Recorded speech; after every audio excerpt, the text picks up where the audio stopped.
Bom dia, boa tarde, boa noite. Tudo bem com vocês, pessoal?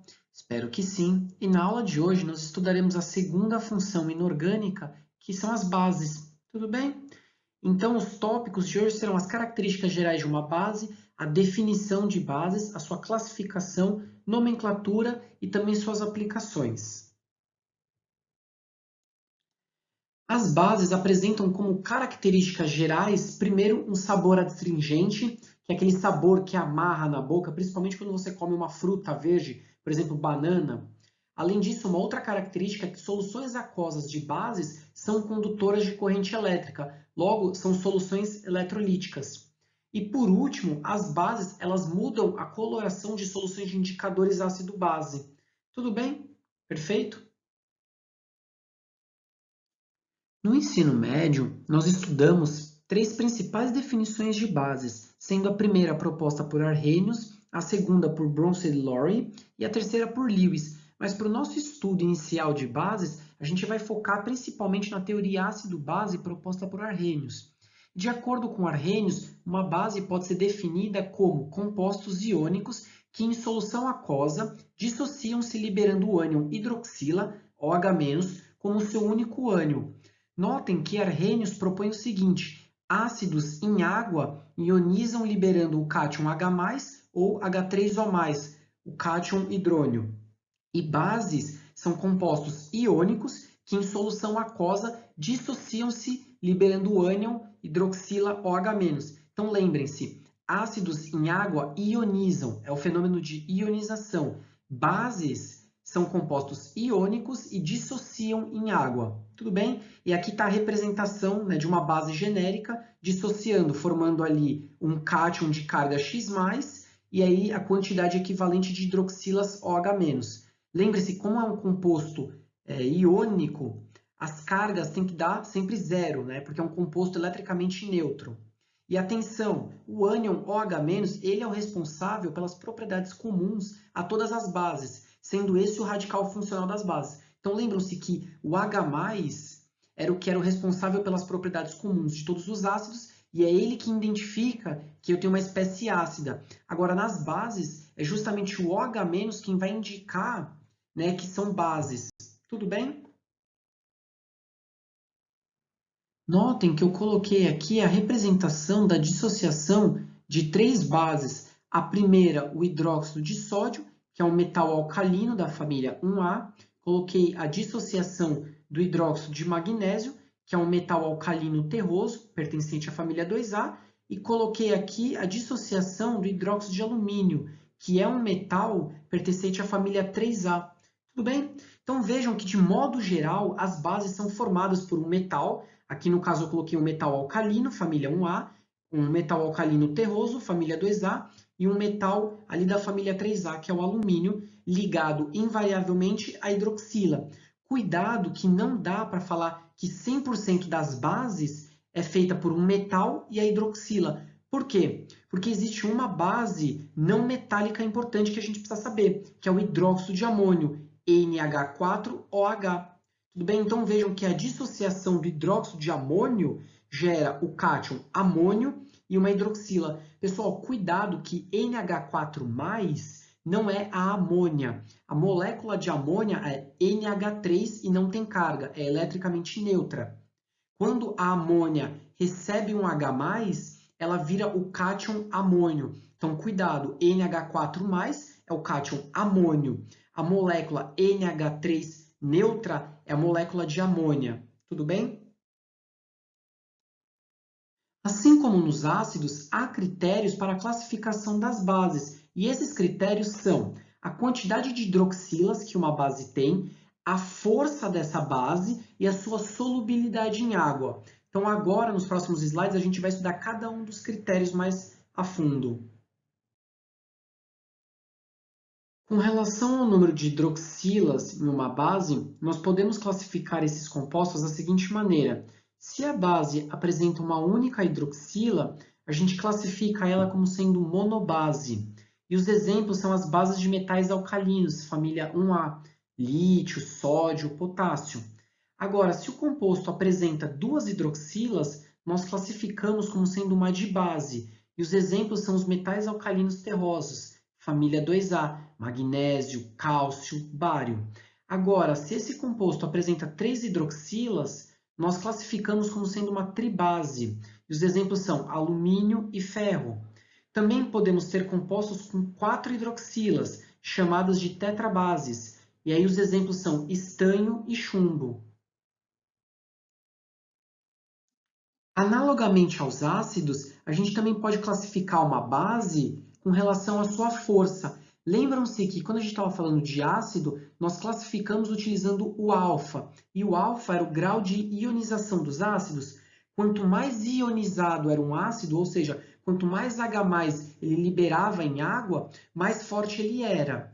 Ao mesmo tempo, quanto menos H+ ele liberava na sua ionização, mais fraco era esse ácido. De maneira análoga, as bases também vão ter um grau, só que a gente chama grau de dissociação. Lembrem-se, as bases dissociam em água. Então vejam, se uma base dissociar igual ou mais que 50%, a gente vai dizer que é uma base forte. E se a base dissociar menos do que 5%, a gente vai dizer que é uma base fraca. Tudo bem? Tá claro isso? Os hidróxidos dos metais alcalinos família 1A e os hidróxidos dos metais alcalinos terrosos família 2A são todos fortes. A única exceção é o hidróxido de magnésio, MgOH2. Então, ela é a única exceção. Novamente, hidróxidos fortes, metais alcalinos, família 1A, e metais alcalinos terrosos, família 2A. Só que os hidróxidos da família 1A são mais fortes do que os hidróxidos da família 2A. Tudo bem? Tá claro? Agora, quais são os hidróxidos fracos? Aí nós temos todos os hidróxidos da família 3A, da família 4A e das famílias B, que são os metais de transição, são aqueles metais que estão no meio da tabela periódica. Além disso, além dos hidróxidos das famílias 3A, 4A e dos metais de transição, nós também temos o hidróxido de magnésio e nós também temos o NH4OH, que era o hidróxido de amônio. Tudo bem? Tá claro isso? Com relação à solubilidade em água, nós podemos classificar as bases como sendo solúveis, pouco solúveis ou praticamente insolúveis. As solúveis são os hidróxidos dos metais alcalinos, família 1A, e o hidróxido de amônio, NH4OH. Notem o seguinte, que os hidróxidos dos metais alcalinos, eles são fortes e também são solúveis. Bom, com relação ao pouco solúveis, nós temos os hidróxidos da família 2A. Só que aí nós temos alguns casos, o hidróxido de cálcio e o hidróxido de bário. A exceção é o hidróxido de magnésio, que ele além de ser fraco, ele também é insolúvel. Tudo bem? E os praticamente insolúveis são os demais hidróxidos, hidróxido de ferro, de chumbo, e aqui a gente tem que considerar o hidróxido de magnésio. Beleza? Então, os hidróxidos da família 1A são solúveis e fortes. Aí, com relação aos metais alcalinos terrosos, que é a família 2A, a gente pode dizer que eles são fortes e pouco solúveis. A exceção é do hidróxido de magnésio, que além de ser insolúvel, também é fraco. E os praticamente insolúveis são os demais hidróxidos. Beleza? Pessoal, cuidado com o seguinte, se uma base for muito solúvel, isso não indica que essa base necessariamente é forte. Vamos analisar aqui dois exemplos. Vejam o seguinte, o hidróxido de amônio, NH4OH, é uma base muito solúvel em água, mas não necessariamente ela é uma base forte. Ao contrário, a gente sabe que o hidróxido de amônio é uma base fraca, tudo bem? Apesar do hidróxido de amônio ser uma base solúvel, é uma base fraca.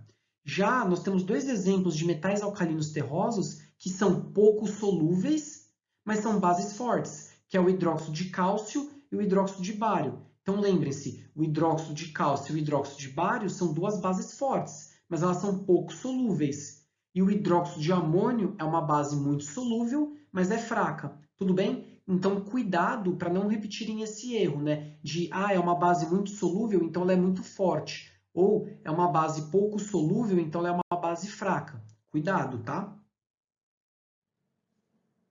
Pessoal, agora vamos discutir um pouquinho sobre a fórmula geral de uma base. Vocês se lembram que as bases são compostos iônicos. E como que a gente escrevia a fórmula para um composto iônico?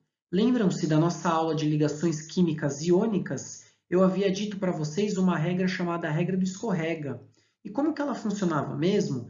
Vejam aqui o seguinte, que eu tenho um cátion com carga X+, e tenho um ânion com carga 1-. E lembram-se que compostos iônicos, eles são eletricamente neutros, ou seja, não tem cargas, né? Tem que ser zero total. Então, se eu tenho um cátion de carga X+, esse X+ vai escorregar aqui na frente do OH e esse 1 aqui em cima da hidroxila vai escorregar para frente do M. Então, o meu composto vai ficar como sendo MOH entre parênteses com índice X, tudo bem? E essa carga aí, X+ do meu cátion metálico, ele pode ser um número inteiro. Por exemplo, ele pode ser monovalente, então é uma carga 1+, pode ser bivalente com uma carga 2+, pode ser trivalente com uma carga 3+, ou pode ser tetravalente com uma carga 4+. E lembrem-se que o cátion amônio, NH4, ele é monovalente, carga 1+. Tudo bem? E, de novo, lembrem-se que os compostos iônicos são eletricamente neutros. Beleza? Bom, agora vamos então à nomenclatura das bases. Vejam que o primeiro caso é o seguinte, se o cátion tiver só uma valência, ou seja, só uma carga, que é o que geralmente acontece com os cátions vindos da família 1A, metais alcalinos, família 2A, metais alcalinos terrosos, e da família 3A, que é a família do alumínio, o padrão que nós iremos seguir é o seguinte, nós escreveremos hidróxido D e o nome do cátion que está dando origem à base. Então vejam que eu coloquei 3 exemplos aqui, um da família 1A, um da família 2A e um da família 3A. Quais são os cátions que estão dando origem às bases? É o sódio, é o cálcio e é o alumínio. Então, como que vai ficar? Ficará assim, hidróxido de sódio, hidróxido de cálcio e hidróxido de alumínio. Tudo bem? Bem simples, né? Bem prático. Tem só mais um tipo de nomenclatura, pessoal, que vocês precisam saber, que é o seguinte, quando o cátion tiver mais de uma valência, aí tem duas maneiras da gente escrever o nome dessa base. Primeiro, a gente escreve hidróxido D, mais o nome do cátion que está dando origem à base, mais a valência desse cátion escrito em algarismo romano. Tudo bem? Como que é o segundo caso? A gente escreve hidróxido D mais o nome do cátion que está dando origem a essa base, mais o sufixo ico, quando esse cátion tiver a maior valência. Ou a gente escreve hidróxido D mais o nome do cátion que está dando origem a essa base, mais o sufixo oso, quando esse cátion tiver a menor valência. Vamos fazer os exemplos para a gente entender melhor?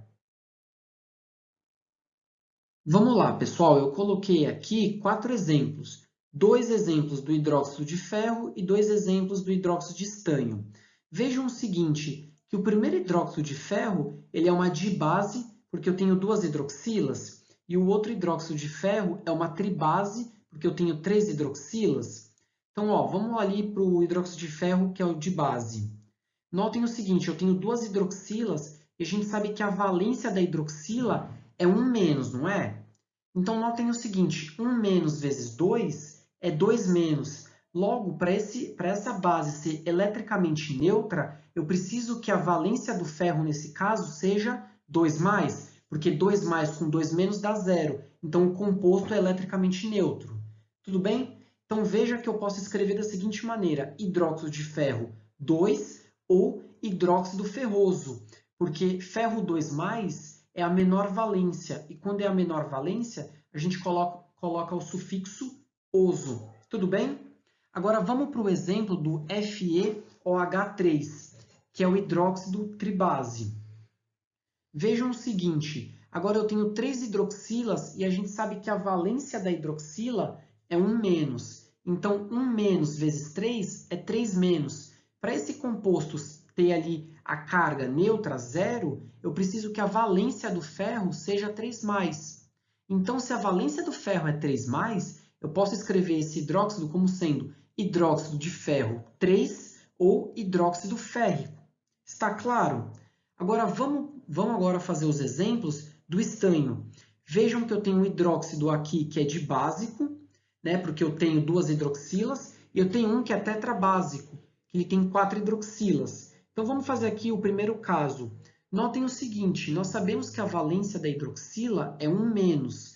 1 menos vezes 2 é 2 menos. Então, logo, a valência do estanho para esse composto dar zero, né, ter carga zero, tem que ser 2 mais. Então, eu posso falar que é o hidróxido de estanho e a sua valência é 2. Então, fica hidróxido de estanho 2, ou hidróxido estanoso. Tudo bem?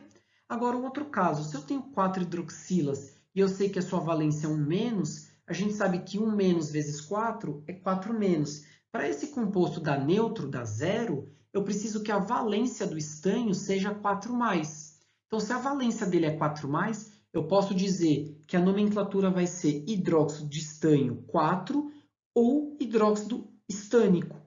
Tudo bem? Tá claro, pessoal? É simples, né? Qualquer dúvida, só me avisar.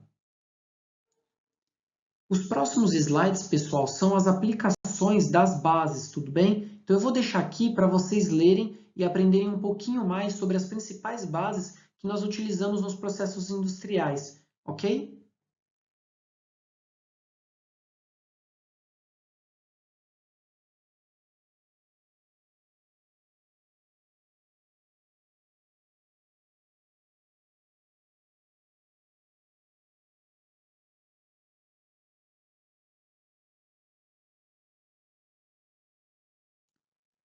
Pessoal, lembra que eu comentei no começo da aula sobre substâncias chamadas indicadores ácido-base? O que seriam essas substâncias? Bom, essas substâncias, primeiro, elas podem ser naturais ou artificiais. As naturais indicam que a gente encontra na natureza, por exemplo, no repolho roxo, na beterraba, nas pétalas de rosas vermelhas, no chamate, nas amoras e assim por diante. Ou nos laboratórios, por exemplo, papel de tornassol, fenolftaleína, alaranjado de metila, azul de bromotimol.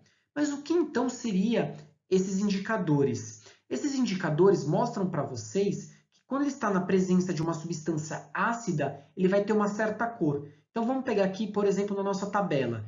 Olha aqui, o papel de tornassol, se eu colocar numa substância ácida, então se eu pingar, por exemplo, limão, a gente vai perceber que a cor dele vai ficar rosa.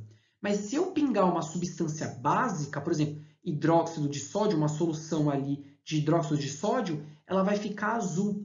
Então, o papel desses indicadores é para mostrar se uma substância ela tem características ácidas ou básicas. Então, vejam aqui na tabela que eu coloquei para vocês, as principais é papel de tornassol e fenolftaleína. Então, é importante vocês saberem que o papel de tornassol, na presença de um ácido, fica rosa. E na presença de uma base, ele fica azul. E a fenolftaleína, na presença de um ácido, fica incolor, não muda de cor. E agora, na presença de uma base, ela fica vermelha ou rósea, depende do seu olho. Você consegue ver um pouco vermelhinho ou rósea. Tudo bem? Então, como eu falei para vocês, pessoal, ó, aqui tem a imagem dos indicadores fenolftaleína e papel de tornassol. À esquerda é a fenolftaleína. Percebam que a solução que ficou rósea significa que tem algum composto ali que é básico, e ele que deixou essa solução rosa. Agora, olhem que na direita eu tenho uma solução que está incolor. Então, notem que a fenolftaleína, mesmo que você jogue ali um ácido clorídrico, ela não muda de cor.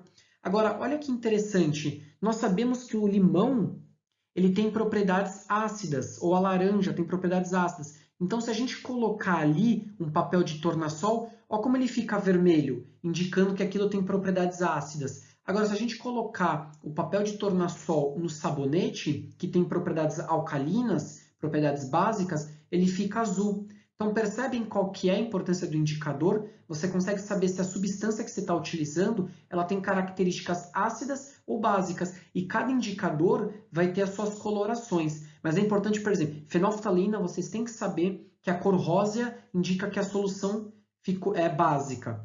Se a fenolftaleína permaneceu incolor, é ácida. Agora, o papel de tornassol, se ele fica vermelho, é porque a substância é ácida. E se ele fica azul, é porque a substância é básica.